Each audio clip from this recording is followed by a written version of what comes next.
Hello and welcome to the September 2025 Monthly Market Report. I'm Mark Meras and this is my partner, Kyle Kreick. We're the co-founders of Paragon Realty Advisors right here in Uptown Dallas.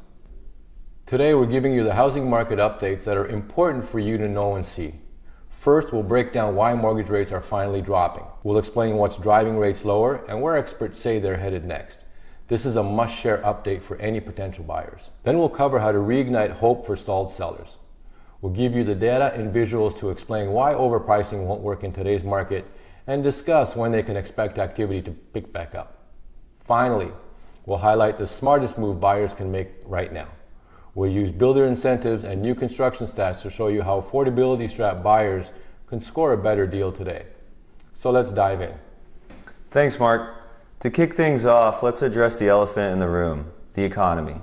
Consumers are feeling uncertain, and it's our job to understand why so we can guide them effectively.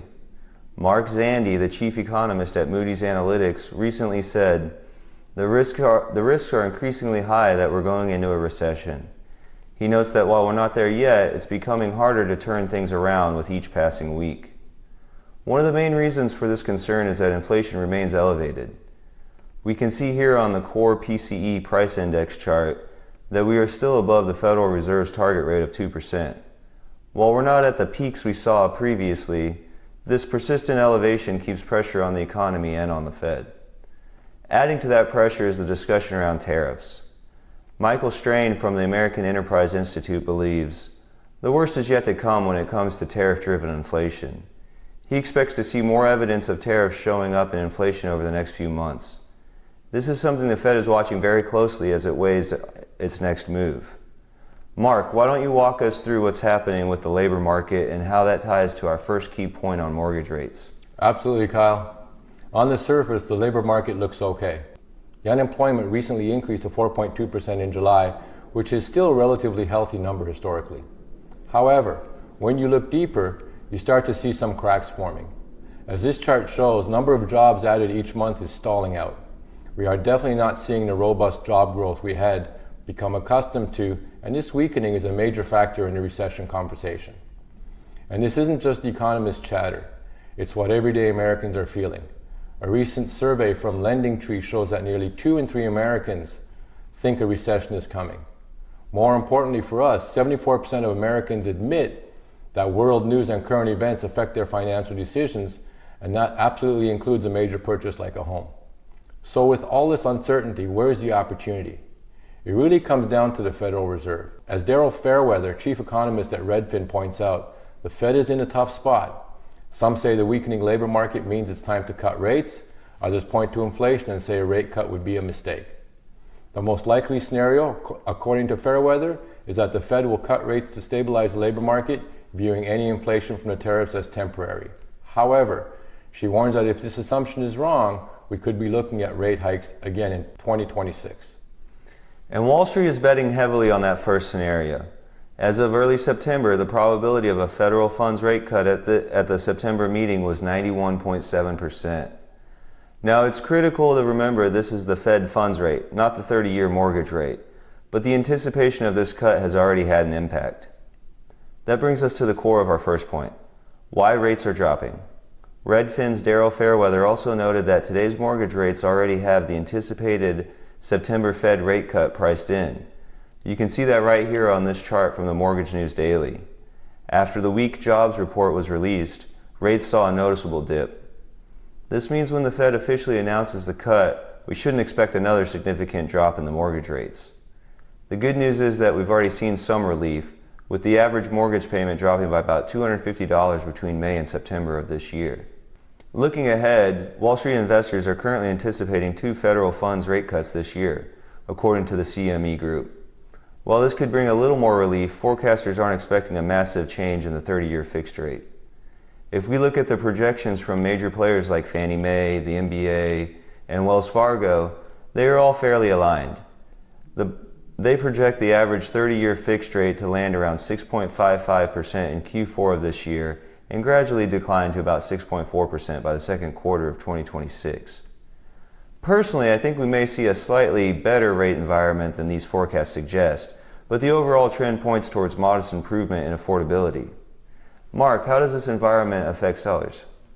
That's a perfect transition to our second key point, reigniting hope for stalled sellers by setting realistic price expectations. The key takeaway for home price is moderation. We are not seeing a sharp decline.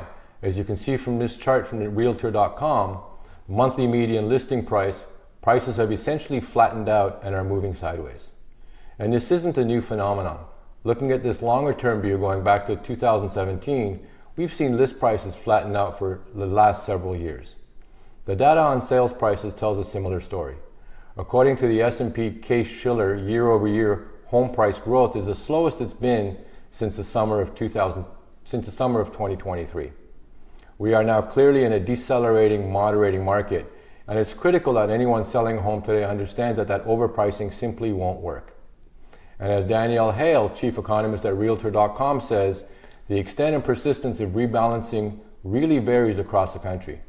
This map from the FHFA illustrates her point perfectly. Nationally, house prices rose 2.94% year over year in the second quarter. But look at the regional differences. You have the Mid-Atlantic region up 6.69% and the East North Central up 5.3%. Now let's bring it back local to us here in Texas. We are in the West South Central region, which saw price growth of just 1.12%. That's a very different market from the Northeast, largely because of inventory in the South has already recovered to pre-pandemic levels, which eases the upward pressure on prices. This feeling of a slowdown, or as some call it, a drought, can be unsettling. But it's essential to remember that this isn't the first slowdown we've experienced. Looking back at the median sales prices over the last 50 years, you can see several major slowdowns. The 1980s recession, the 2008 financial crisis, and a brief pause for COVID in 2020, and a current slowdown that began in 2022. The most important lesson from this chart is that long-term trend, every single downturn has ended in a recovery. Let's quantify those past cycles. In the early 80s recession, home sales dropped 50% and it took 4 years to recover. During the great financial crisis, sales dropped 51% and recovery took 3 years. The current slowdown has seen a 39% drop from the peak, and the recovery time is still to be determined. The question isn't if sales will come back, but when. This table adds even more context, showing what home prices and mortgage rates were doing during these periods. Notice that during the current slowdown, home prices have remained flat, unlike in 2008 when they went down before recovering. And mortgage rates have been rising, similar to the early 80s. Each cycle is unique, but the end result of recovery is constant. Kyle, what are the forecasts saying about the paths ahead? The outlook is positive, Mark. The latest home price expectation survey is unanimous. Prices are going up. Whether you look at the most pessimistic or the most optimistic forecast, they all point towards continued appreciation. The mean expectation is for a cumulative home price growth of 27.4% between now and 2029. And sales are expected to rebound as well. Forecasts from Fannie Mae, the NBA, and NAR all show that the recovery is expected to begin as we head into next year.